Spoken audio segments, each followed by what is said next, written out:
For those struggling trying to find a part for their van as well, this is what we're going with. GSP part number NCV 12,000. We got this off of Rock Auto, not a sponsor, just glad they had this. We'll see if it works. I already lined it up with the old axle.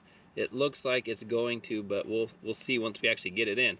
I don't know this brand. I've never used it before, but it's the only one I found that has this size. So we'll see. Like I said, this is for a 2000 year model. According to the dealer, 2001 to 2005 are all the same. They didn't mention a 2000, so we'll see. But again, lining it up, they are so similar. The axle shaft diameter and length look the same. The ABS spline and all that look the same.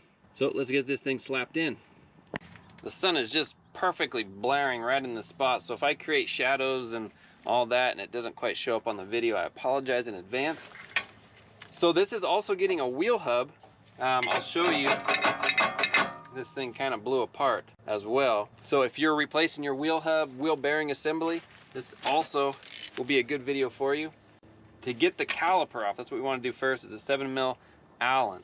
Go ahead and buzz that off. Now this axle's already out. I'll show you how to get it out on the other side. It's really easy to pull out. You don't have to pull really anything off. You pull this or take this nut off. There's a cotter pin, castle nut, zip that off, and then make sure that it slides free in the spline. And then there's 6 bolts on the rear differential. You just pull those 6 bolts off, and you can take the axle, separate it from the differential, and drop it down. Then pull it out of the little spindle here, or the wheel bearing, the hub. Pull it out that way. So it comes off of the differential first, drops down, and then out of this. Super simple. Should just slide up. There we go. And it has this little keeper here, so you slide up and then pull the keeper out. Okay, we can just hang that anywhere so it doesn't fall. Take this off. Whoa. You can see it just kind of blew apart there. So to get the hub out, super easy. There are 4 bolts in the back. Let me show you real quick. So this is the back side of the wheel hub. You can see those 4 bolts. You want to pull those bolts off, and the wheel hub should be free to come out. Those bolts are an 18mm, and there's just enough room to get my gun back there. So yay me. Just got them loose. We'll pull them out. So let me get a hammer. I'm going to take the ABS wheel speed sensor off, just as a safety, because I don't want to break it on accident. It's like a 10mm. Yeah, we'll just pull that out. Comes out pretty easy. I just don't want to tug on the wire because it looks like this whole thing wants to come out. We could just tap from the back, and that should be good. Get this all cleaned out from the junk. Yeah, so I'm just gonna set it up there. Give it some light kisses.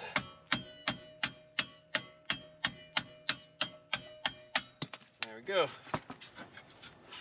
Nice. It's nice when things go smooth. All right. So what we want to do is just match up the old one with the new one. Make sure things are gonna look the same. Okay, so now we just slap it on.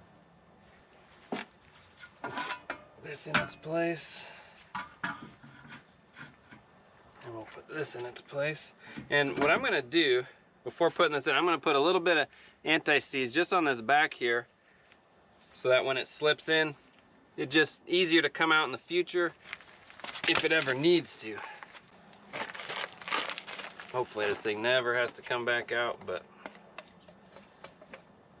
I'm gonna need a new tub of this stuff. Running low. Yeah, nothing crazy, just a light little coat. I'll get that all. What we don't want to do is get anti-seize inside the threads where the mounting bolts go. I want to avoid that. and then avoid getting dirt all in your anti-seize too, like I just did. Let's grab one of our bolts, line it up. There we go. Line that up. A couple of threads. Grab another one. Get the other two in. Ugh, I just touched my face on that. Gross. Nice. We'll suck it down. Nice and evenly. Well, let's get some torque specs for that. For our bolts is 95 foot-pounds. What I'm going to do is pull one out at a time.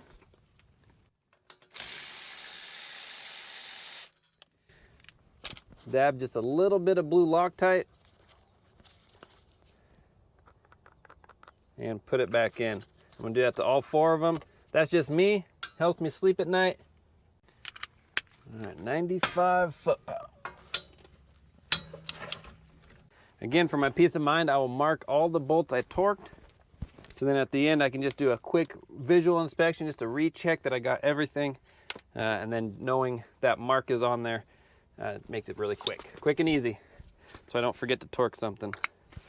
All right, hub is done. Let's put the wheel speed sensor back on.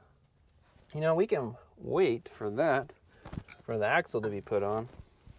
Before we go under and do the axle, let's just finish up the brake stuff here real quick. Put our rotor back on. Make sure that this isn't twisted, our brake line. Okay, good. Should slap right on. Oh, don't forget we got this little retainer, so we gotta slide it on at an angle and then down. Sweet. Make sure these are free of any kind of dust and dirt. We're gonna apply some silicone paste just to the outside of the shaft for a little lubricant. That'll help it slide in, and put that in. Do that to the other one. Silicone paste, caliper grease. That's what we're using. These started by hand, and then I'll come back with the power tool.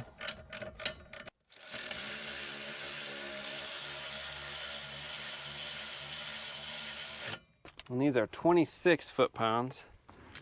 All right, not the best angles. This is the differential right here. But when you're under here, you know what's happening. So we're gonna do a dry fit first. I'm just gonna slide this up and over the sway bar like that. And then we're gonna get it in the hub splines. Yeah, doing good, doing good. I didn't know you guys tipped over. I don't know how much you saw before you tipped over, but we got it in. It just fit right in the splines perfectly. And we matched up the splines actually before trying this. So we went in the front and just put the splines in to make sure it fits in the hub.